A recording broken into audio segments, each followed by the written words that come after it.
Všetko dobré do nového roku. Môj nickname je Angry a dnes vám prinášam v poradí druhý blog o tom, čo sa stalo v poslednom týždni.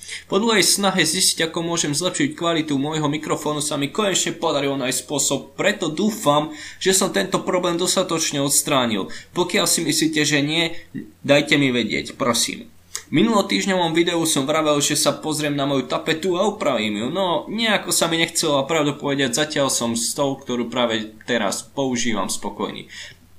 Počas týždňa sa mi podarilo vytvoriť všetky videá, ktoré som chcel, dokonca aj viac. Dúfam, že sa vám páčili a pokiaľ ste ich nevideli, čo není, môže byť. Prevažne sú to recenzie na seriály v angličtine, poprípade na ich trailery a nedávno, respektíve dnes som vytvoril recenziu na najnovšiu epizódu Sherlocka v slovenčine. Pokiaľ máte záujem, odkaz na ňu nechám v komentároch. Pre tento týždeň sa ešte dnes večer alebo zajtra ráno chystám vytvoriť videorecenziu pre Star Wars Rebels, lebo vychádzajú dve nové časti naraz a spravím to ako jedno video. Najskôr v angličtine, neskôr zvážim, či sa oplatí spraviť to pre mňa aj v češtine.